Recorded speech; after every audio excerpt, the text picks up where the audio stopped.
Bonsoir à tous et bienvenue dans le grand JT de l'éducation. Tout de suite, le sommaire. Alors que les résultats des évaluations de CP, CE1 et 6e sont tombés, quelles conclusions en tirer? C'est notre question du jour. On en parle tout de suite avec nos invités. On partira en Vendée à la rencontre de Molière. En deuxième partie d'émission, la compagnie du théâtre régional des Pays de la Loire propose une tournée afin de rendre accessible le théâtre dans les territoires ruraux et notamment auprès des collégiens. Enfin, ce sera l'heure de retrouver Malika Ménard et son invité de cette semaine dans Souvenir d'écolier. C'est le cuisinier Merwan Bounekraf qui a répondu à ces questions. Mais tout de suite, on fait le point sur l'actualité avec Loïc Landreau.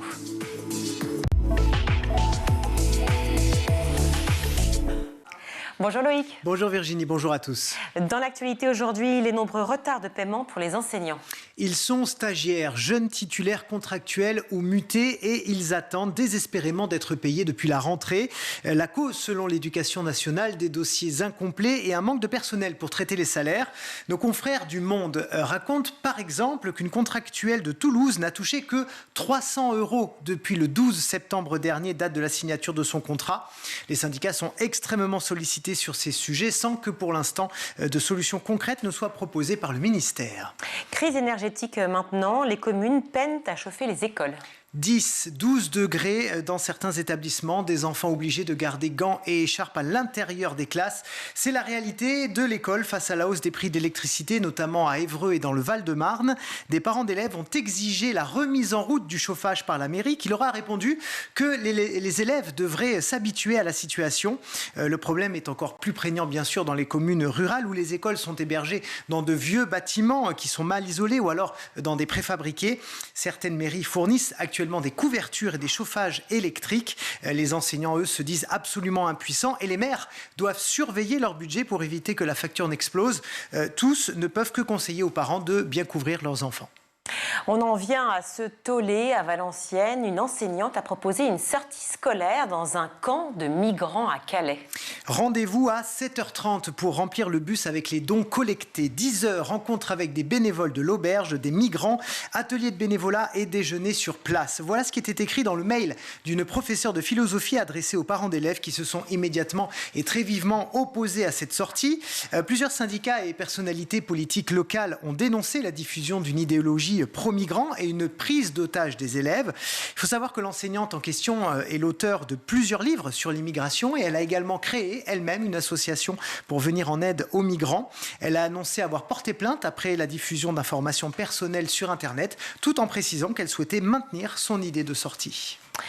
Eh bien, on termine avec ce chauffeur de bus licencié pour avoir déposé des collégiens devant chez eux. L'histoire se passe en Haute-Vienne, dans une région très rurale. Un chauffeur de bus scolaire avait pris l'habitude de déposer les collégiens directement devant leur domicile pour des raisons de sécurité.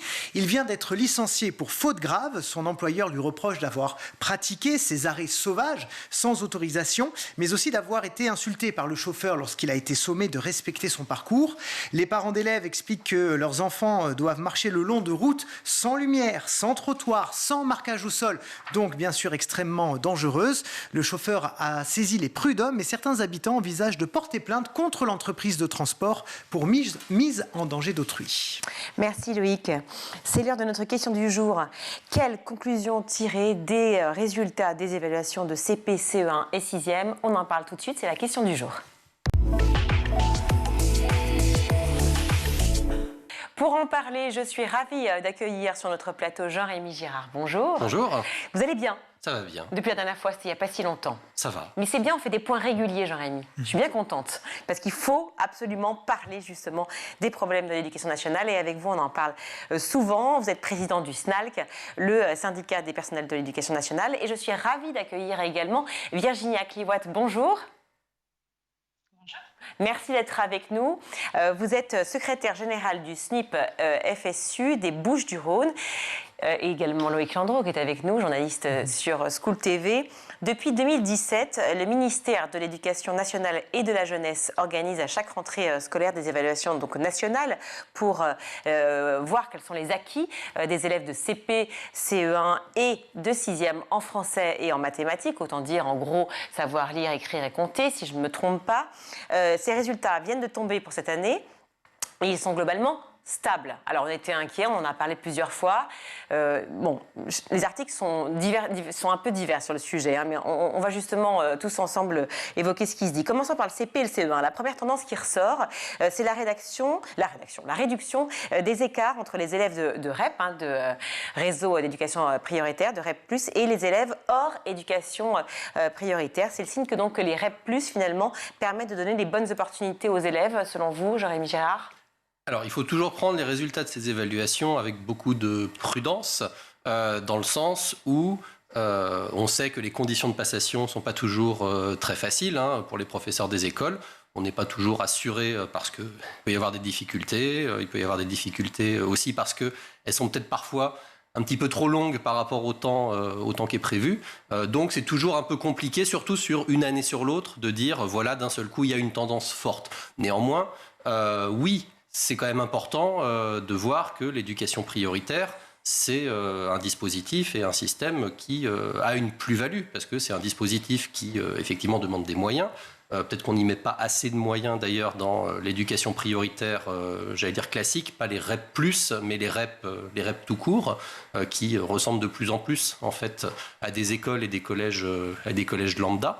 Mais oui, c'est plutôt encourageant de se dire que, effectivement, l'investissement matériel, mais aussi et surtout, j'allais dire, humain, dans ces établissements paye. Alors certains analysent justement ces résultats à l'inverse, l'écart se creuse et donc évidemment on se rend compte que d'une baisse de niveau pour tous les élèves. Est-ce que c'est votre analyse aussi, Virginia Kliwat, ou vous pensez, tout comme Jérémy Gérard, que c'est une bonne chose ? Alors nous, c'est vrai qu'on constate plutôt le contraire, les écarts se creusent. En CP par exemple, en compréhension orale de phrases, de textes, on observe quand même un écart de 32,8 points entre les élèves REP+, et les élèves hors éducation prioritaire. Donc on voit bien que les écarts sont importants et ils sont également du même ordre en CE1. Ce qui montre une chose, c'est qu'en éducation prioritaire et particulièrement en REP+, où normalement les enseignants ont 18 demi-journées pour pouvoir travailler en équipe, pour pouvoir justement essayer de réfléchir à comment résoudre ces problèmes d'évaluation et de compétences pour leurs élèves, ces journées-là ont été complètement sacrifiées du fait de la crise du remplacement. Les remplaçants normalement affectés ces 18 demi-journées sont affectés ailleurs et ça fait déjà 3 ans maintenant que ces journées ne se tiennent plus. Donc le travail en équipe est moins possible et ça se ressent dans les résultats des élèves. Le travail en équipe, c'était une bonne chose ou pas ? Alors, le travail en équipe, c'est de toute façon une obligation à l'école primaire, j'allais dire, puisqu'on a un nombre limité d'enseignants, il n'y a pas d'autres adultes, sauf parfois des accompagnants d'élèves en situation de handicap et des ATSEM en maternelle, mais ce sont de toute façon de toutes petites équipes. Les plus grandes écoles, elles arrivent à 15-20 classes, mais c'est vraiment une minorité. Donc, de toute façon, oui, les professeurs des écoles, ils ont l'habitude de travailler ensemble. Par rapport à ce que dit ma collègue, là où elle a raison, là on était sur la question, l'écart entre l'éducation prioritaire et le fait que l'éducation prioritaire apportait quelque chose et que, à mon avis, elle n'existerait pas, l'écart serait beaucoup plus important. En revanche, oui, il y a quand même un sujet d'inquiétude, que ce soit au CP, CE1 ou en 6e d'ailleurs, c'est qu'il y a quand même grosse part d'élèves en difficulté dans l'école française. Ça, c'est pas un constat nouveau, j'allais dire, on le sait depuis malheureusement assez longtemps. Et ce phénomène-là perdure. Ça, effectivement, c'est très très inquiétant parce qu'ensuite, ça va être de l'échec scolaire qui va s'aggraver aussi de niveau en niveau, de l'école au collège, du collège éventuellement au lycée. Et c'est des élèves qui vont effectivement avoir parfois du mal à rentrer dans la vie active et à faire de la poursuite d'études ou à trouver des emplois. Vous le dites très bien, on a l'impression que chaque année on entend la même chose, que le niveau baisse d'année en année. Même il y a 25 ans quand j'étais en primaire, j'entendais déjà les profs parler de ça. Alors déjà jusqu'où on va tomber, c'est la première question. Et la deuxième c'est, est-ce que finalement il y a quelque chose de vraiment aussi catastrophique que ça aujourd'hui par rapport à il y a 20 ans? Oui, là, on peut s'appuyer non pas sur ces évaluations qui sont en fait assez récentes et qui ne permettent pas forcément de contextualiser sur le long terme, mais le ministère de l'Éducation nationale a un excellent service de statistiques qui s'appelle la DEP et qui fait des enquêtes à intervalles réguliers avec toutes les règles de l'art, sur les élèves, des élèves en tout cas en fin de CE2, sur vraiment l'écriture, l'orthographe, la grammaire, le calcul. C'est tous les 5 ou 10 ans, ça a dépendu des moments. Ce sont exactement les mêmes exercices, ça a commencé dans les années 80. Et le niveau, c'est ça. Et plus intéressant, je dirais, au-delà de ce constat, qui est un constat du ministère de l'Éducation nationale lui-même, c'est que c'est ça, quelle que soit la catégorie sociale. C'est ça chez les favorisés, ça descend chez les favorisés, ça descend chez les défavorisés. Tout le monde descend. Et ça, c'est une fois encore un élément objectivé par le ministère. Alors qu'il y a effectivement l'histoire de l'indice de position sociale qui est quand même très important et à prendre en compte. Et qui montre qu'effectivement, quand on est issu d'un milieu défavorisé, on a encore moins de chances de réussir sa formation, ses études de manière générale. Tout à fait. L'étude de l'ADEP montre que ça baisse pour tout le monde, mais elle montre bien que les plus défavorisés sont en dessous défavorisés également. Pour en venir au CP, Virginie Akliwat, donc on parlait effectivement de ces résultats. J'aimerais juste comprendre quelque chose. Comment on peut faire des évaluations en CP alors que c'est l'année où on apprend justement à lire et à écrire? En tout cas, on est vraiment, peut-être pas forcément dans les débuts parce que la grande section permet quand même de commencer effectivement à tenter d'apprendre à lire et à écrire. Mais enfin, c'est quand même les tout débuts, le CP. C'est en effet un non-sens que nous pointons depuis que ces évaluations nationales ont vu le jour. Alors, on évalue des élèves à leur entrée en CP sur des items qui ne font pas partie des programmes de maternelle, en partie. Et donc ça, ne serait-ce que ça, est un non-sens. Il est urgent, je pense vraiment, je rejoins ce que disait mon collègue tout à l'heure, c'est qu'on a une politique à remettre en œuvre sur le long terme et particulièrement sur l'éducation prioritaire. Vous parliez des IPS. Les IPS se sont effondrés dans beaucoup de quartiers, particulièrement à Marseille où moi j'exerce. Et il est plus que temps de revoir la carte de l'éducation prioritaire aujourd'hui pour pouvoir donner les moyens de l'éducation prioritaire aux écoles qui en ont besoin, parce que la crise sanitaire, la crise sociale, la crise économique sont passées par là, que cette carte date de 2015 maintenant et que nombre d'écoles mériterait d'y rentrer au regard des critères de 2015 et notamment de l'IPS. Vous partagez ce sentiment aussi, Jean-Rémy Girard ? Oui, la carte de l'éducation prioritaire, alors c'est toujours un vaste débat, la carte de l'éducation prioritaire. On nous dit d'ailleurs qu'on va la bouger, ça fait plusieurs années qu'on nous dit qu'on va la bouger et on ne la bouge pas. Et effectivement, on a besoin de transparence et d'objectiver effectivement ce qui se passe dans les écoles comme pour les collèges de ce point de vue-là. Et ce n'est pas toujours le cas, on le sait. Il y a parfois d'autres critères qui rentrent en ligne de compte. On a bien vu d'ailleurs, puisque l'IPS, l'indice de position sociale, des collèges a été publié, mais a été publié parce que la justice a obligé l'État à les publier. Oui, parce qu'on ne les a pas publiés pendant des années, en fait. Ça, l'État ne voulait pas les publier, donc c'est quand même un peu ennuyeux, ça, en termes de transparence. Il ne voulait pas parce qu'il ne voulait pas montrer, en fait, de manière objective, que l'école créait des inégalités sociales. Que l'école les créait ou aussi qu'elle les, qu'elle les accompagnait, entretenait, ou en tous les cas, qu'il y avait un certain nombre de phénomènes sur lesquels on ne voulait peut-être pas trop mettre le doigt. Il y en a un qu'on voit assez nettement si on prend les évaluations de 6e, c'est que dans les établissements publics hors éducation prioritaire, on a 10% des élèves qui sont dans le niveau le plus faible. Si on prend le privé, on n'a que 5% des élèves du privé qui sont dans le niveau le plus faible. Et en fait, ce qu'on a vu avec les IPS, c'est que plus on montait dans la position sociale, et plus la part de l'enseignement privé était importante. C'était peut-être ce phénomène-là aussi sur lequel on ne voulait pas trop insister. Alors la question, c'est que les écoles privées sous contrat ont toujours existé, en tout cas depuis très longtemps. Est-ce que, par exemple, si on reprend il y a 20 ou 30 ans, les Français, enfin les familles, mettaient leurs enfants davantage dans les écoles publiques que dans les écoles privées sous contrat? Est-ce que le niveau, finalement, des écoles publiques était bien plus haut à l'époque que maintenant? Il était probablement davantage. Il y avait déjà cette séparation. Et ensuite, c'est pas taper sur les écoles privées à bras raccourcis en disant c'est de leur faute. Je pense qu'aussi les écoles privées, bénéficient d'une sorte d'appel d'air du fait d'une crise de l'éducation nationale et qu'à un moment elles apparaissent à beaucoup de parents comme une sorte de recours. Aujourd'hui, si on prend la ville de Paris, qui est une académie à part entière, c'est quand même troisième académie de France en termes de proportion d'établissements privés sous contrat. C'est quand même assez gigantesque. C'est la Bretagne qui a toujours été... Là, vous parlez de pourcentage, de proportion et pas de nombre, on est oui, d'accord. En proportion. Ouais. Ça a toujours été la Bretagne, l'Académie de Rennes, Nantes, qui ont des traditions, j'allais dire, d'écoles privées, mais ensuite c'est Paris.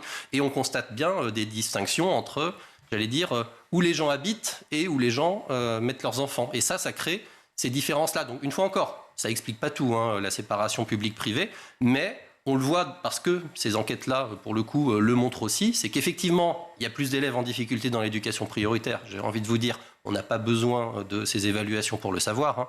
Hein. Mais non, mais c'est quand même bien de le rappeler. Voilà, c'est bien de le rappeler. C'est quand même une alerte nouvelle. Mais bien sûr, c'est une nouvelle alerte. Et on a cette, j'allais dire, cette distinction sociale que l'on peut voir dans les IPS et qui sont confirmées effectivement dans les évaluations. Loïc Landreau. Moi, j'ai envie de poser la question qui fâche. À qui la faute? La faute à tous les gouvernements depuis 30 ans, la faute aux professeurs, la faute aux parents qui n'accompagnent pas assez leurs enfants le soir? Tout en même temps? Alors, on dira toujours... Vous avez 25 minutes. Oui. Dissertation tout de suite, Jérémy Girard. On pourra toujours vous dire que c'est multifactoriel, mais je vais me mouiller plus que ça, ouais. Ne vous inquiétez pas. Je crois qu'aujourd'hui, on constate qu'on a un problème d'investissement et de confiance dans l'école de la République, très clairement. Si aujourd'hui plus personne, j'exagère, mais si aujourd'hui de moins en moins de gens veulent devenir enseignants, je ne pense pas que ce soit la faute des enseignants. Vous voyez ce que je veux dire? C'est qu'à un moment, oui, le métier est devenu de plus en plus difficile, il est de moins en moins attractif, les taux d'encadrement sont de moins en moins bons, je traduis, on a de plus en plus d'élèves par classe, on a des politiques qui se mettent en place avec pas les moyens de les mettre en place. Je pense à l'inclusion scolaire, qui est une très belle idée, mais dans la réalisation, beaucoup de collègues en souffrent, et beaucoup d'enfants d'ailleurs, à commencer par les enfants eux-mêmes inclus, en souffrent. Et tout ça, eh bien, effectivement, fait qu'à l'arrivée, enseigner, c'est devenu de plus en plus compliqué. On a dans l'enquête PISA qui dit des choses intéressantes, je dirais plus que sur le français et les maths, dit des choses intéressantes sur sa partie questionnaire en France, ce qu'on appelle le climat de discipline, c'est-à-dire le bazar ou pas en classe, est le plus mauvais de toute l'enquête PISA. Bonnet frigien, on est révolutionnaire, voilà, en France, on le sait, on n'aime pas la discipline. Les Gaulois, exactement. Virginie Akliouat, je posais la même question en fait que Loïc a posée à Jérémy Girard, je vais vous la poser à vous, puisque c'est intéressant d'avoir votre point de vue aussi là-dessus. À qui la faute, donc, fatalement? Pareil, vous avez 25 minutes de dissertation, petit 1, petit 2, sur ces fameux niveaux qui baissent. S'il y a bien quelque chose qui doit interroger au-delà de la crise de recrutement qui attire en effet de moins en moins d'enseignants, c'est la part consacrée dans le PIB à l'éducation nationale. Le gouvernement, de manière générale, parle toujours de chiffres bruts en donnant le chiffre du budget de l'éducation nationale. Mais si on observe sur les 20 dernières années, la part du PIB consacrée à l'éducation nationale ne fait, elle, que diminuer. Donc on voit bien que même si l'éducation nationale reste un des premiers budgets, voire le premier budget du gouvernement, la part qu'on met dans l'éducation ne cesse, elle, que de régresser. Et ça, c'est un véritable problème. Surtout, c'est un double langage. Dans l'éducation. Pardon, je vous interromps, Virginie Akliouat, mais surtout, c'est un double langage par rapport à ce que dit le gouvernement. Parce que Emmanuel Macron, tout comme évidemment les différents ministres de l'éducation qui sont succédés, disent toujours que c'est la priorité, c'est l'éducation. C'est surtout de pouvoir former les citoyens de demain. La société de demain, ça passe par justement une école nouvelle. Oui, et pour autant, ils ne mettent pas les moyens qu'ils devraient y mettre pour atteindre ces objectifs-là. Et c'est bien ce que nous dénonçons. On parlait tout à l'heure du CP, on dit qu'effectivement ces évaluations sont un peu curieuses, dans une classe où on apprend justement à lire et écrire. Petite précision, elles se font quand ces évaluations? En juin, en juillet? Non, elles se font en début d'année. En début d'année, effectivement, donc c'est complètement absurde. En sixième, elles se font en début d'année. Alors en CP, il y a plusieurs morceaux. D'accord. Mais en sixième, c'est à la rentrée. Sur les résultats, là, on est sur les résultats. On est en train de commenter du coup les résultats d'évaluation d'entrée en CP. Elles se passent tout début septembre, quasiment une semaine, 10 jours après la rentrée, alors que rentrer en CP est déjà une grande étape en soi. On laisse même pas aux élèves le temps de prendre leurs marques, de se connaître entre eux, de se familiariser avec cette nouvelle école et cette classe dont ils ont toujours entendu parler, ne serait-ce qu'à la maison, pour laquelle il y a un enjeu particulier, que déjà on les évalue. Alors parlons maintenant du CE1, parce qu'en revanche, là, après l'année de CP, donc le CE1, les résultats sont stables ou en baisse, effectivement, en français, globalement stable en maths. Entre-temps, la crise sanitaire, évidemment, est passée par là. On sait que ça a été un vrai chamboulement pour les élèves. Donc est-ce que vraiment selon ces enquêtes-là, selon cette étude et selon vos informations à tous les deux, et je vais commencer par Virginia Kliwat, est-ce que les élèves tiennent plutôt le cap en CE1 ? Alors, les évaluations nationales CE1 sont pour nous plus intéressantes à commenter et à regarder de près, puisqu'elles interviennent après un an de CP, et donc elles servent plus de repères pour évaluer la politique éducative qui a changé dans l'école élémentaire. Ce qu'on observe vraiment, c'est notamment en français, on observe une chute dans les compétences qui sont liées à la compréhension de texte, à la compréhension de phrases et à l'écriture. Et ça doit fortement nous interroger, puisque depuis 2017, les injonctions ministérielles mettent le paquet dans l'apprentissage de la lecture sur le déchiffrage, sur la syllabique, et on oublie totalement tout ce qui est de la compréhension de texte. Donc on se retrouve avec des élèves qui, en effet, dans les compétences, savent lire une syllabe, lire des mots, les prononcer correctement, mais pour autant ne comprennent pas ce qu'ils lisent. Et ça, pour nous, c'est fondamental. On a oublié complètement de développer chez l'élève la culture de l'écrit et la culture des différents écrits, ce qui est fondamental pour nous. En fait, à vous écouter, Virginia Kliwat, je suis extrêmement étonnée. Je ne pensais pas que ce soit possible qu'effectivement on se base uniquement sur le côté déchiffrage de la syllabe, du mot en question, donc des syllabes aussi, mais pas de ce que l'on dit.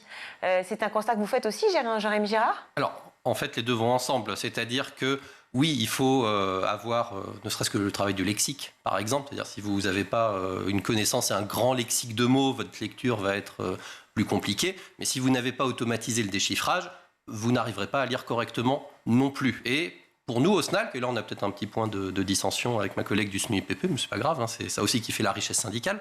Pour nous, au SNALC, le déchiffrage avait quand même été assez fortement laissé pour compte, j'allais dire, dans la formation des enseignants à une certaine période. Là, ça revient. Attendez, laissé pour compte au profit de quoi à l'époque ? Au profit effectivement de cette question de la compréhension de texte de manière plus générale, plus globale, même si ce n'est pas forcément le bon mot. Et ce qu'on constate, et là justement c'est intéressant de voir celle de 6e là-dessus, dans les élèves de milieux défavorisés, 25% des élèves ont des résultats faibles au déchiffrage, aux items de déchiffrage. Donc, ce que l'on voit, c'est qu'effectivement, il y a des problèmes de compréhension, il y a aussi des problèmes de déchiffrage, et qui sont nettement plus importants. Moi qui ai enseigné en 6e pendant pas mal d'années, en collège, je faisais moi-même en fait des petits tests de début d'année, y compris de lecture à voix haute, qui étaient à mon avis beaucoup plus utiles que ceux que font faire le ministère.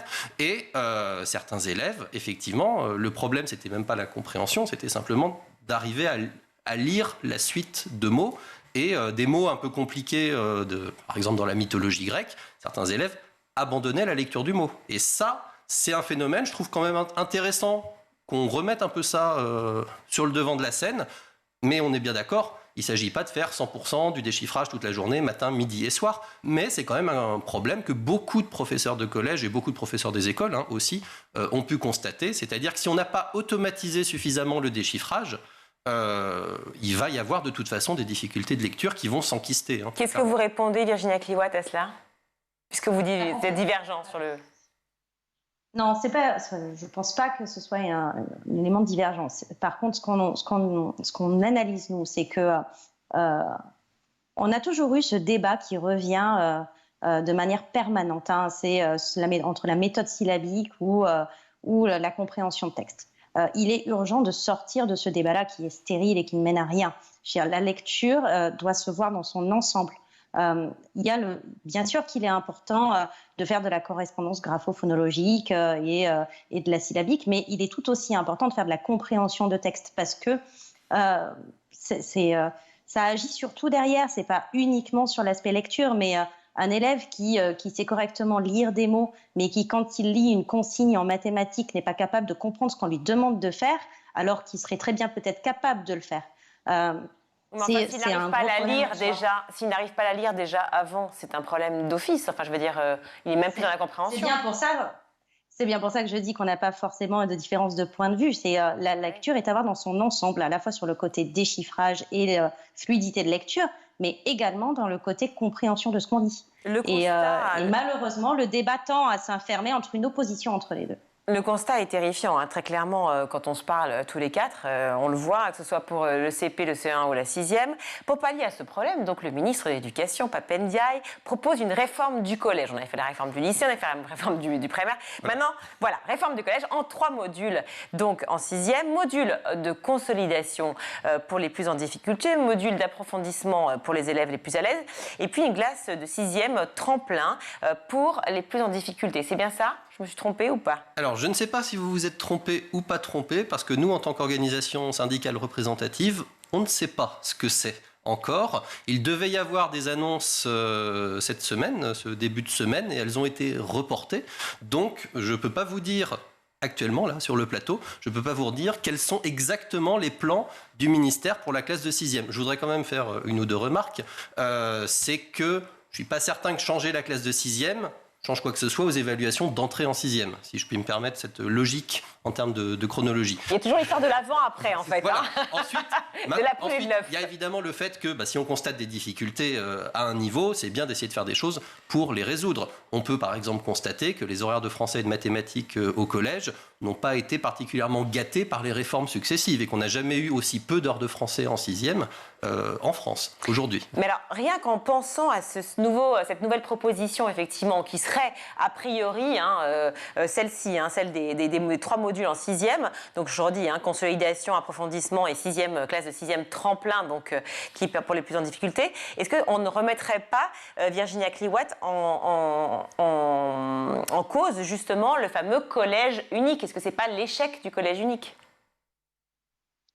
Écoutez, honnêtement, les plans du ministre pour le collège sont encore pas connus. Ce qui est sûr et certain, c'est qu'à la FSU, mais le SNES le dirait probablement beaucoup mieux que moi, on est attaché au collège unique et que sera opposé forcément à toute détérioration de tout ce qui peut...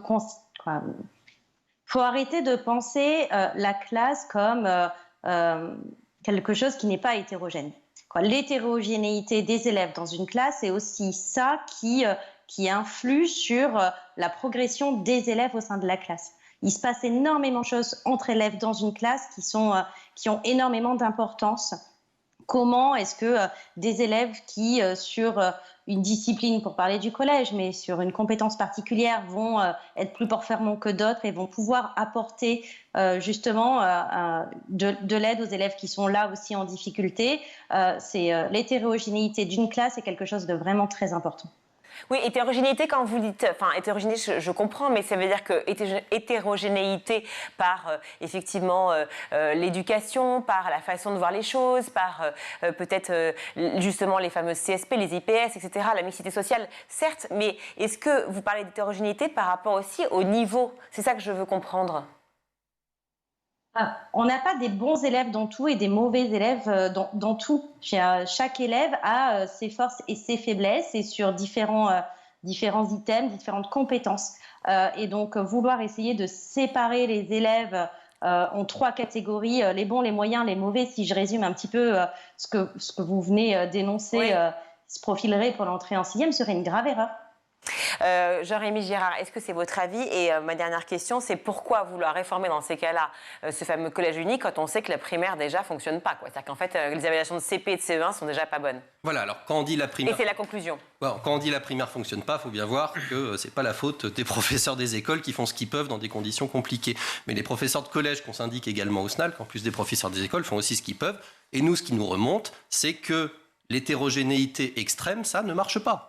Ça ne marche pas. Moi, j'ai eu des 6e à 31 élèves dans la classe de 6e, avec une élève qui lisait Roméo et Juliette de Shakespeare pendant ses vacances et un autre qui n'arrivait pas à lire. À un moment, on ne peut pas faire cours à tout le monde. Et oui, soit on en abandonne certains sur le bord de la route et c'est atroce, soit on en laisse en autonomie en disant de toute façon ils s'en sortiront. Et à un moment, y a les parents qui disent vous faites quoi? Parce que sinon, moi, je vais aller mettre mon gamin dans le privé. Donc ça veut dire que pour vous, les modules, ça c'est pas mal? Oui, nous on pense que moduler certaines choses du collège unique, pas tout le collège, et probablement pas dans la classe de 6e. Nous on pense que c'est à partir de la 5e que la 6e doit servir à renforcer, à consolider, à faire 1 heure de français, 1 heure de mathématiques en plus. Nous c'est ce qu'on demande au SNALC. Et qu'à partir de la 5e, sur le français et les mathématiques, on pourrait envisager que tout ou partie soit plutôt par groupe, alors 2 niveaux de compétences, on les appelle comme on veut, voilà, plutôt que effectivement dans ces ensembles de classes qui sont très compliqués, ce qui n'empêcherait pas que les élèves puissent être en classe dans toutes les autres disciplines et qu'on garde ce côté unique du collège. Vous n'êtes pas d'accord, Virginia Kliwat, je le vois.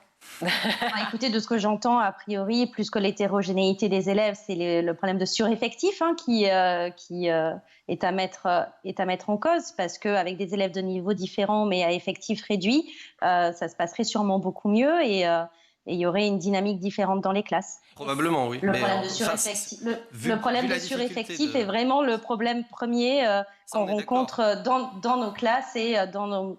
Sauf qu'on ne va pas virer des élèves, donc ça veut donc dire que démultiplier... comme on a du mal à embaucher des professeurs, voilà, c'est pas demain qu'on va passer à des classes de 6e à 15 élèves, malheureusement. Mais non, mais c'est juste... Mais ma question, c'est ça, c'est par rapport au module, ça voudrait dire quoi? Ça veut dire qu'on coupe une classe en 2 et on fait des modules avec donc 2 professeurs? Comment on fait? Oui, on peut faire ça. Mais comment on engage des professeurs qui ne sont déjà pas là, avec déjà des milliers de classes qui n'ont pas de professeurs? Nous, ce qu'on a, alors il y a des problèmes de remplacement, ça on est bien d'accord. Nous, ce qu'on avait comme projet à partir de la 5e, c'était d'essayer de faire 3 groupes à partir de 2 classes, ce qui consommait moins de moyens, on va dire, que de séparer toutes les classes en 2. Maintenant, de toute façon, et là on va être d'accord, je pense, oui, si on ne réenclenche pas l'attractivité des métiers d'enseignant, on peut faire tout ce qu'on veut sur le plan pédagogique et les trucs les plus jolis, les plus magnifiques. À un moment, on va se heurter à un réel qui, de toute façon, voilà, est là, est présent et risque d'empirer. Faire revenir les profs, faire revenir les profs devant les classes. C'est voilà, ça, les aimer en fait. Et leur dire qu'on a envie qu'ils soient heureux et bien. Exactement, c'est l'encouragement général. Merci en tout cas à vous deux d'avoir été avec nous, avec Loïc et moi sur ce plateau.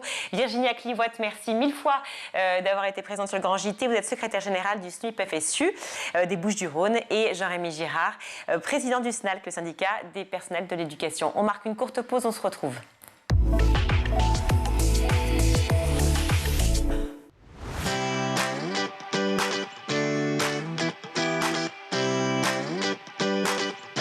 Tous les matins, retrouvez Emmanuel Davidenkoff et son équipe dans La Quotidienne. En compagnie d'un invité fil rouge, il vous propose des clés de compréhension et des pistes d'action en matière d'éducation. Vous venez de le dire, on parle d'intégration. Là, aujourd'hui, ce qu'il faudrait, c'est que l'inclusion se mette en place réellement. Parents, profs, élèves, élus, Patrice Boisfer vous donne la parole chaque jour dans le MAG pour aborder une thématique clé de l'éducation. L'idée, c'était de dire, vous pouvez le faire, c'est une volonté. Chaque jour, faites bouger le monde de l'éducation dans l'école du futur. Avec ses invités, Marjorie Paillon inspire vos enfants et les guide vers les métiers de demain. Le goût de l'effort qui est absolument nécessaire de développer chez un enfant, on peut le proposer avec un outil numérique. Tous les soirs dans le Grand JT, Virginie Guillaume débriefe de l'actualité du jour. Politiques et acteurs de l'éducation se questionnent sur l'avenir de nos enfants à l'école. Et j'espère qu'un jour, on y arrivera le jour où on aura suffisamment un parcours de citoyenneté solide et qu'on aura donné aux jeunes de 16 ans la capacité de voter avec tous les outils dont ils ont besoin. Chaque semaine, Malika Ménard reçoit une personnalité qui se confie sur ses souvenirs d'écolier et sa vision de l'école d'aujourd'hui et de demain. En réalité, ça va être des ordinateurs, des tablettes, du numérique. School TV, imaginons ensemble l'école de demain.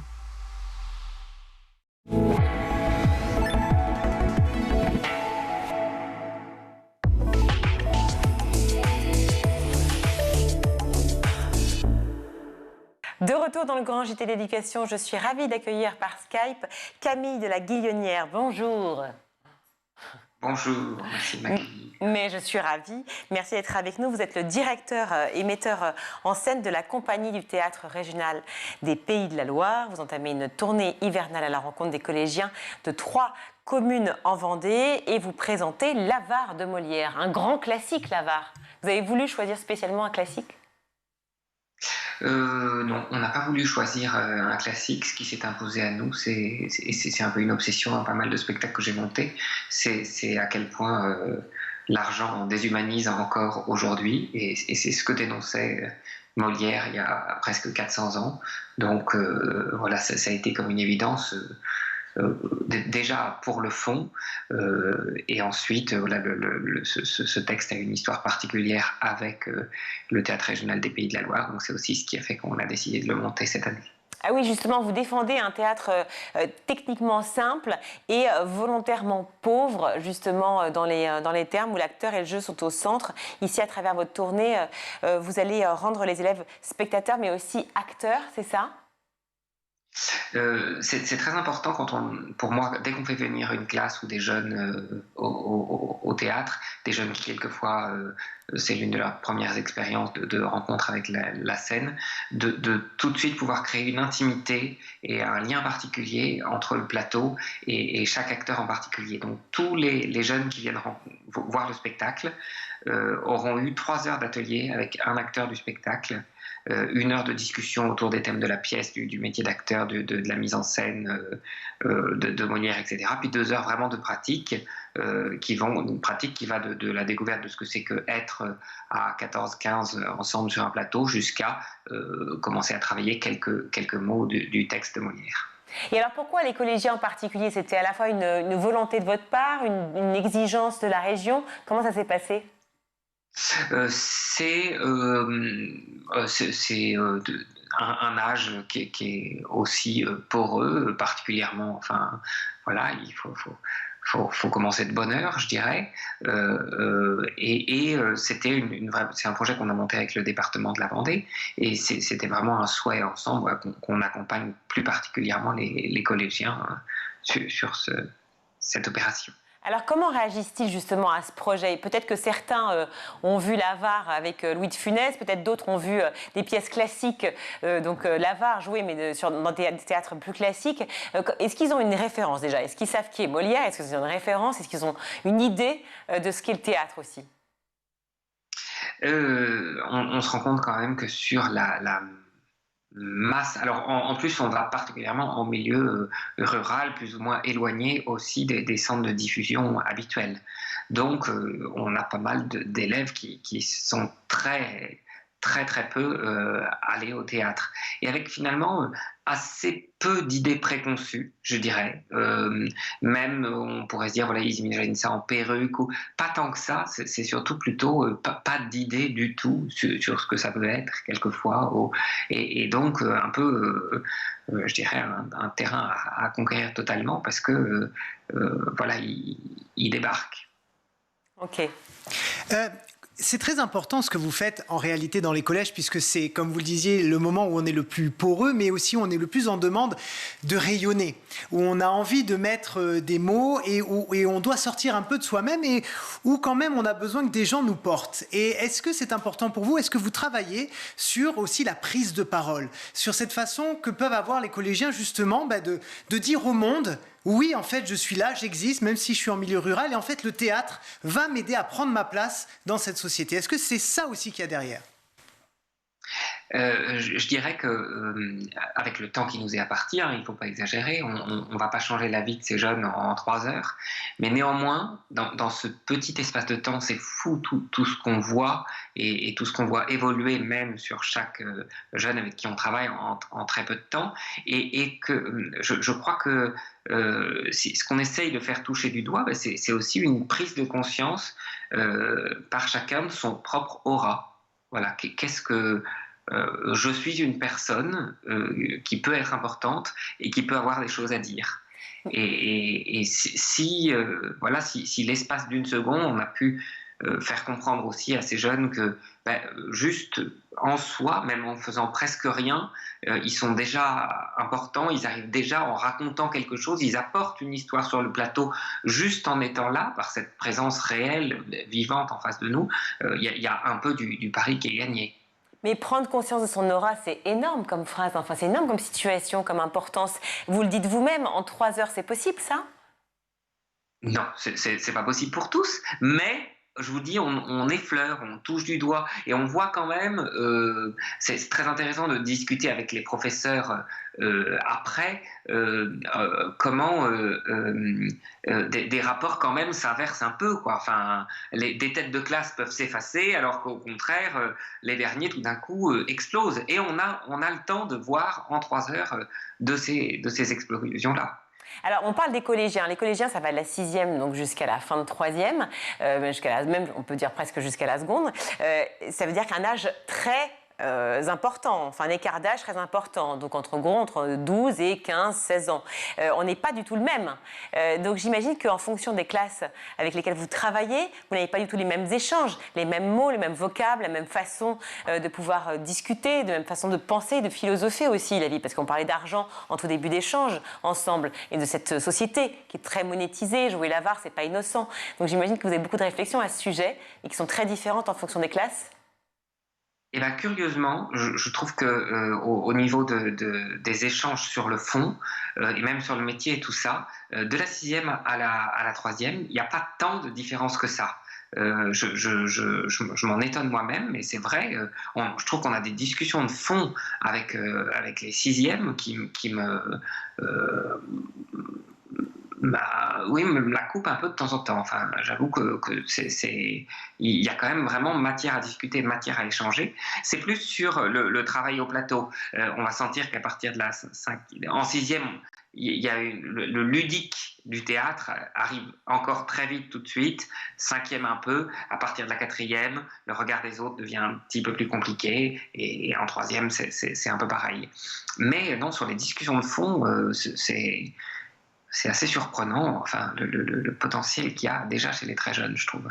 Vous parliez d'ateliers que vous proposiez en amont. Comment ça se passe précisément ? Ça se passe déjà dans les rencontres d'une heure, en essayant de commencer par nous intéresser à eux avant qu'ils s'intéressent à nous. Donc, c'est-à-dire commencer à leur poser des questions sur les pièces qu'ils ont déjà vues, s'ils en ont déjà vues, qu'évoque juste pour eux le mot théâtre, le mot Molière. Et puis après, on développe vraiment sur voilà, 2-3 clés de lecture de la pièce qu'ils vont voir après pour qu'ils aient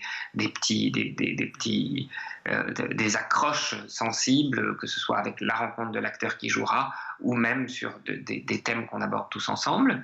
Et ensuite, le parcours, je dirais, un peu de travail plus sur le plateau, ça va être surtout de être et faire ensemble. Et ça, on a le temps en 2 heures. Hein. Qu'est-ce que c'est que juste marcher tous au même rythme et être comme un seul corps à 15 ou à 20 sur un plateau, et qu'est-ce que c'est de construire une même chose tous ensemble. Et cette même chose va pouvoir être construire un tableau vivant sur un des thèmes qui correspond à l'avare ou des choses totalement étrangères. Et puis jusqu'à en arriver à des tableaux en mouvement. Qu'est-ce que exister soi tout en considérant l'autre, utiliser l'autre pour sortir de son confort intime, peut-être inventer différemment de ce que soi on aurait imaginé. Et puis en terminer par voilà, le texte, les mots qui font peur, les mots comme ça, des mots du passé, où on va se dire c'est loin de nous, et se rendre compte qu'en fait ils sont très facilement réchauffables et rallumables par des jeunes de cet âge-là, et qui peuvent avoir une signification très très forte dans leur bouche. Dernière question, est-ce que vous travaillez de concert avec le professeur de français, puisque j'imagine qu'on étudie souvent Molière, soit en 6e, soit en 5e, donc il est possible que ce soit aussi un intérêt commun avec le professeur que vous rencontrez ? C'est surtout que si là les 3 lieux où on passe, c'est des professeurs eux-mêmes qui nous ont sollicités pour venir dans ces villes-là, et puis après qui nous ont mis en lien avec les mairies, les théâtres, etc. Mais donc il y a une vraie volonté des chefs d'établissement et des professeurs qu'on puisse avoir ce moment privilégié avec leurs élèves. Merci beaucoup d'avoir été avec nous, Camille de la Guillonnière. Vraiment, je le rappelle, vous êtes le directeur et metteur en scène donc, de la compagnie du théâtre régional des Pays de la Loire. Et donc, cette tournée hivernale démarre là, en ce moment, c'est ça ? Lundi. On y était il y a une semaine, et on repart pour une 2e semaine là, à partir de lundi prochain. Il y aura une tournée d'été aussi ? Il y a une grande tournée d'été, mais alors qui est dans les petits villages, mais on n'a pas tous travaillé avec les collèges, malheureusement. On vous souhaite plein de succès en tout cas et super projet pour tous les collégiens qui ont la chance de pouvoir participer justement à ce projet, à l'Avare de Molière que vous proposez et que vous mettez en scène. Merci d'avoir été avec nous. Avec plaisir. Tout de suite, on retrouve Malika Ménard dans Souvenirs d'écoliers. Cette semaine, son invité est Merwan Bounekraf. Et si tu n'avais pas fait cuisinier, tu aurais eu envie de faire quoi? C'est ta mère qui te dit, bon, voilà, maintenant il va falloir que tu fasses ça. J'avais pas envie de faire de la cuisine à la base. Tu voulais faire ça quoi? m'a passionné à partir du moment où j'ai mis un pied dedans, mais je voulais faire un peu comédien, animateur, faire de la radio. J'adore la radio. J'écoute la radio tous les soirs de ma vie. Et aussi un peu le matin. Le matin, je suis au Fornil, il n'y a pas de réseau. C'est pas grave. Ouais, j'écoute beaucoup la radio de 22h à minuit. C'est vrai, t'écoutes quoi? L'after-foot sur RMC. Gilbert Bribois, Daniel Riolo. T'aurais aimé être journaliste sportif, quoi. Ah ouais, ça j'aurais adoré. Et ça, c'est pas un truc qu'on t'a proposé de faire? Non, pas du tout. Non. Bon, non, mais pour t'essayer, quoi, on aurait pu... Non, c'est vrai que j'aurais aimé. Ou faire du cirque. Du cirque? Ouais. Rien à voir. Non, rien à voir. Je voulais faire l'école du cirque quand j'étais petit. D'accord. T'avais des aptitudes? Non, j'achetais les VHS de Sylvain Mirouf tous les mercredis avec le Fast-Food. Et t'es magicien, alors? Ouais. Ok.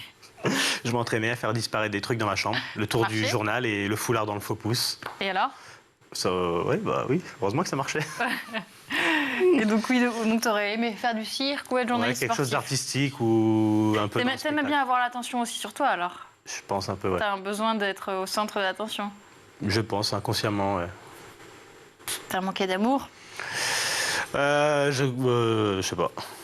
Je sais pas. On n'a pas encore analysé ça, alors. Allez, c'est parti pour une heure de psychologie avec Malika C'est à toi Ménard. de t'introspecter.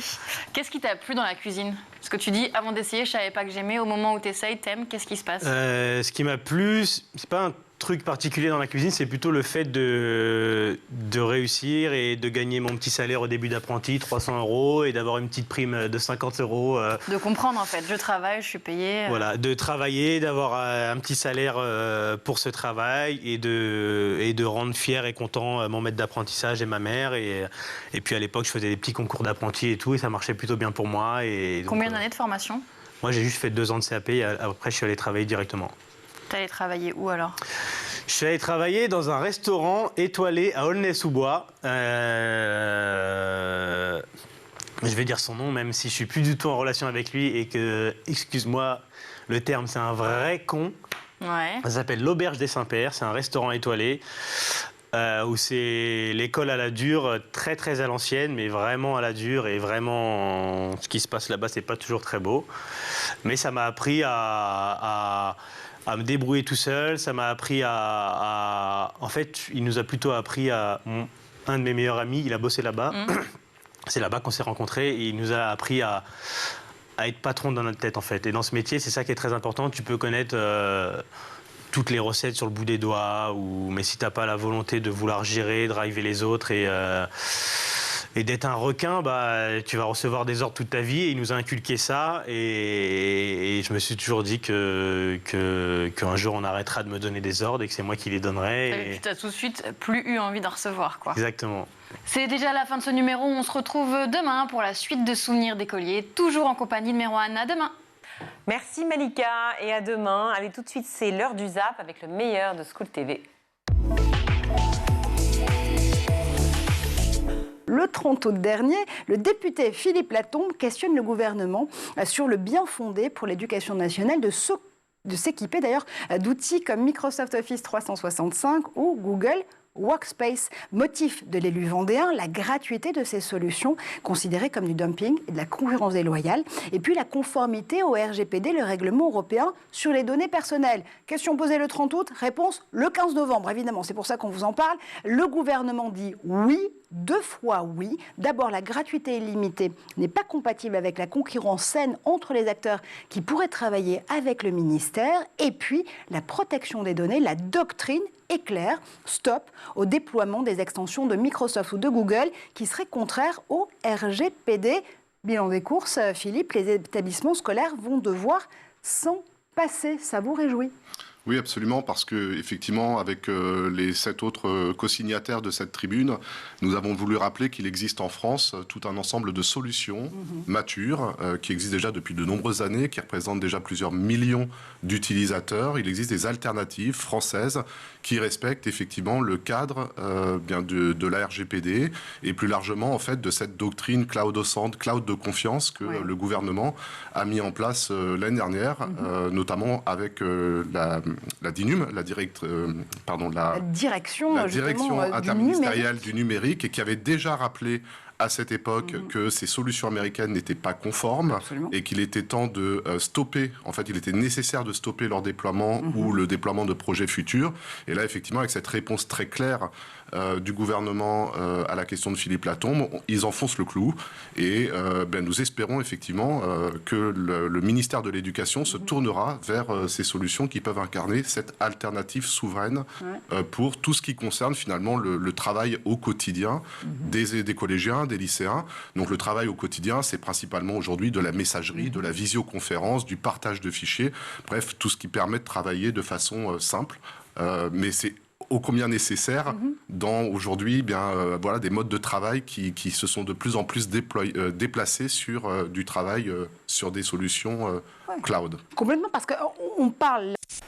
À sa parution aux États-Unis, le livre a reçu le Dud Award du pire livre pour les enfants. Il ressort 50 ans après dans une adaptation signée Mathieu Sapin. Ce livre, c'est Pas de baiser pour maman, et il n'a absolument rien perdu de son caractère subversif.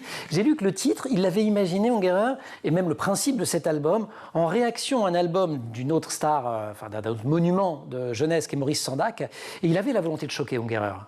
Ah oui, je pense que c'était vraiment son état d'esprit, c'était de... Il n'aimait pas, il disait les livres à nounours. Oui, c'était son côté poil à gratter. Mais oui, parce que Maurice Sendak, qui est donc l'auteur de Max et les Maxi Monstres notamment, c'était un ami à lui. Et il avait fait un livre à l'époque qui s'appelait Un baiser pour maman ours, je crois. Et lui, ça le gonflait, Tom Ungerer. Donc il lui a dit, tu vas voir, moi je vais te faire un bouquin, ça va s'appeler Pas de baiser pour maman, No Kiss for Mother. Et je pense qu'il s'amusait beaucoup avec ça. Mais en effet, il a eu le prix du pire livre pour enfants, je crois que c'est en 72 ou 73. Oui, il y a 50 ans. Et parce qu'il y a des choses qui passaient pas du tout à l'époque. Aujourd'hui, ça nous fait sourire, mais on voit par exemple le jeune Joe Chatmit sur les toilettes. Donc montrer un personnage sur les toilettes, ça se faisait pas. On voit tout faire, on voit mentir, il détruit le pare-brise de la voiture familiale, évidemment il ne va pas raconter que c'est lui. Il se bagarre assez sévèrement à l'école. Et il y a aussi un truc qui passait pas, c'était... alors on le voit fumer aussi. Oui. Et puis il y a sur la table du petit déjeuner une bouteille de schnapps. Et donc c'est marqué un schnapps du papa, absolument. Vous l'avez bien mis d'ailleurs au premier plan, on ne peut pas le rater. Voilà, et ça passait pas du tout. Mais pour Tommy Ungerer, c'était quand il était petit, ça se faisait en Alsace. Il y avait une bouteille de schnapps sur la table. Au petit-déj. Oui. Bah ouais. Vous avez vu ça? Vous avez une maman alsacienne? Alors j'ai une maman alsacienne, mais il n'y avait pas de schnapps. D'accord, c'est venu plus tard. Alors non, pardon, on va en parler une autre fois. Il faut traumatiser les enfants, sinon ils deviendront tous experts comptables, disait Ungerer. Vous reconnaissez dans ce genre de phrase? Oui, alors je connaissais pas la fin de la phrase. Ouais. C'est le début, il faut traumatiser les enfants, mais je savais pas, c'est pas mal. Ah, j'ai trouvé la suite, sans doute. Très bien. Normalement, je vérifie mes sources. Ouais. Voilà. Mais oui, non, mais c'est vrai que ces livres, il y a toujours quelque chose, mais c'est ça qui fait qu'ils marquent aussi, ces livres-là. Et qu'est-ce que tu as découvert justement pendant ces ateliers? Est-ce que tu as eu le temps d'apprendre à différentes techniques? Tu as eu le temps de parfaire un petit peu ton comment dire? Ton tracé. Voilà, je cherchais le mot, merci beaucoup. Ça dépend un peu avec la bombe, mais moins au marqueur, parce que au marqueur c'est plus dans la précision, la bombe c'est plus pour une grosse zone, du coup, je suis plus précis à la bombe, même si c'est pas logique. J'arrive moins au marqueur parce que c'est plus dans dans les détails. Et alors justement, quel sentiment on éprouve quand on graffe, justement, quand on dessine à la bombe, quand on trace ses traits, quand on fait ses lettrages? En fait, c'est agréable parce que ça fait exprimer la créativité et c'est très simple à graffer habituellement. En plus, là, dans le stage, on est énormément soutenu. On nous dicte les techniques, comment faire un bon relief, par exemple. Voilà, du coup, c'est très agréable d'avoir un rendu simple et efficace avec des méthodes très abordables. Le pitch de départ du ministère justement de l'Éducation nationale et de la jeunesse, c'était lequel? Voir l'école sous un jour nouveau? Oui, voir l'école sous un jour nouveau, donner une autre façon d'aborder leurs problématiques. L'éducation nationale, comme beaucoup de secteurs, font face à des défis d'attractivité, de recrutement. Là, pour le cas d'Esprit d'équipe, c'était au sein de la fonction publique. Et donc, ils voulaient valoriser leur métier, montrer aussi la diversité des métiers, parce que quand on parle d'éducation nationale, on pense assez naturellement peut-être à professeurs, enseignants. En fait, là, dans la série de 4 épisodes qui sont déjà publiés, on accompagne des AESH, des conseillères RH de proximité. Donc, en fait, il y a plein de métiers différents. Donc, le brief, c'était vraiment ça. Valoriser les métiers, mieux les présenter, mieux présenter leur quotidien pour faire en sorte à la fois de donner des perspectives d'évolution pour les agents déjà en place et aussi pour inspirer des carrières sur d'autres futurs collaborateurs. Pacifiste convaincu jusque dans les dernières années de sa vie. D'ailleurs, sa notoriété, il la met au service de la paix dès qu'il reçoit le prix Nobel de physique en 1921.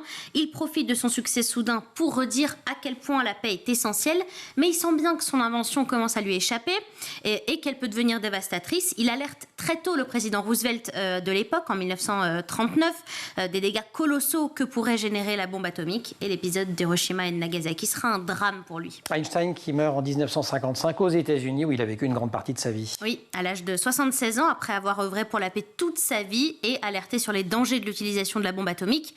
Le livre se termine par 2 anecdotes que je voulais vous partager, qu'on peut retenir de cet homme. La première... Tout à fait. Alors la première, le roman se termine par une allusion à la boussole. Et en fait, c'est quand son père lui a montré une boussole pour la première fois de sa vie, à l'âge de 4 ans, que l'attrait d'Einstein pour les sciences a commencé. Donc voilà, il suffit de rien, voilà, à 4 ans. Et la deuxième anecdote, complètement folle, je ne sais pas si vous savez, le roman fait allusion à cet épisode complètement fou de son histoire, c'est la disparition de son cerveau à sa mort.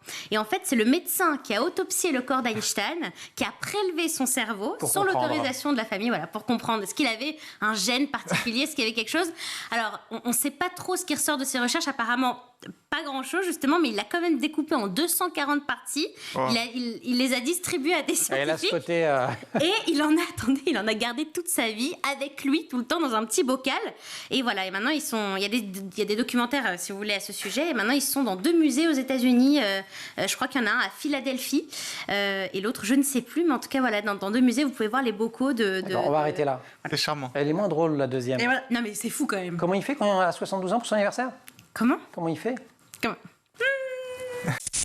Comment ça se passe justement une initiation pour les jeunes, et peut-être présentez-nous un petit peu les différents outils, les différentes techniques. Je vois qu'il y a une bombe, je vois qu'il y a un pistolet, il y a le pochoir avec la reine dont a parlé notre amie Mathilde, ou encore les vinyles avec des résultats là aussi assez incroyables. On commence par où en général? Alors en général, on commence par le vinyle ou sur du papier. En fait, on s'entraîne, voilà, en fait, la prise en main de la bombe, effectivement, quelles sont les consignes de sécurité pour éviter de finir avec de la peinture dans les yeux ou sur la blouse, ou les baskets du copain. Parce que j'imagine l'initiation avec mes enfants, 1 an et 3 ans. Bon, ils sont un peu jeunes, mais je pense que ça peut rapidement dégénérer. Tu leur mets le pistolet, la bombe là. À mon avis, tu leur dis, tu le fais là sur le mur, il y en a partout, sauf sur le mur. Il faut pouvoir viser. Donc oui, en général, c'est plutôt à partir de 6 ans, 7 ans. C'est quand même bien plus sympa quand on a un peu plus de contrôle sur l'outil. Donc ouais, voilà. Donc du coup, on apprend à manipuler une bombe. Donc effectivement, parce que c'est pas comme un crayon. Un crayon, c'est tout petit et on est à l'horizontale. Voilà, là, on propulse de la peinture, donc on n'a pas forcément le contrôle de la matière vraiment au bout des doigts. On est, c'est projeté sur un support, donc faut comprendre ça. Et puis, du coup, il y a le pistolet qui aide ceux qui ont des petites mains, pas forcément beaucoup de force dans les doigts. Alors c'est ça, pourquoi? Parce que effectivement, ça requiert une certaine dextérité et force. La gâchette, elle fait le pied, donc ça permet. C'est un geste qui est plus simple. On peut mettre 2 doigts et puis ça protège en fait. Ça évite qu'il y ait des projections de peinture. Et pardon, Emmanuel, on peut doser comme avec le... Alors, évidemment, il y a plusieurs types de caps donc, qui sont plus ou moins fins. Quand on travaille avec la bombe à base d'eau, en général, il y a un débit qui est assez intense, donc on n'a pas besoin d'appuyer beaucoup pour que ça projette la peinture. C'est la fin de ce grand JT, cher Loïc. C'est triste ou pas? Écoutez, ça va, puisqu'on se retrouve demain. Enfin, vous, en tout cas, vous serez là. Et vous serez où? Peut-être sous les tropiques, sous le soleil des tropiques. D'ailleurs, en parlant de soleil, j'ai un petit quelque chose pour vous, si vous voulez bien, parce que c'est un jour particulier aujourd'hui. C'est votre birthday. On n'a pas trouvé de V comme Virginia, alors on a pris le B de bon anniversaire ou de birthday. Alors, si vous voulez bien, regardez, pouf, comme c'est mignon. On va mettre le feu au plateau. Il est trop chou. Et voici, donc si vous voulez bien... Tu fais un vœu? Ah, si vous voulez. Voilà, et bon anniversaire à merci. Virginie, évidemment. Oh, comme c'est mignon. Oh, je suis très touchée. Il me fait le coup, j'adore, il est parfait, jusqu'au bout. Écoutez, voilà, me voilà tout ému. Vous nous retrouvez Canal 247 sur les Freebox, cooltv.com, bien entendu. Vous nous écrivez, on vous répond. Il a la petite bougie, etc. Happy birthday. C'est Emma Guessel qui dirige cette émission, qui pourrait si bien chanter sur ce plateau qu'il le fera bientôt, j'espère. Merci à toute l'équipe. Aujourd'hui, à la réalisation, Raphaël Morel, Héloïse Merlin au son, Colline Hamel au make-up, à la rédaction Emma Guessel et Agathe Delannoy. Merci de ne pas mettre le feu à ce plateau. On se retrouve demain. Bonne soirée. Brûle.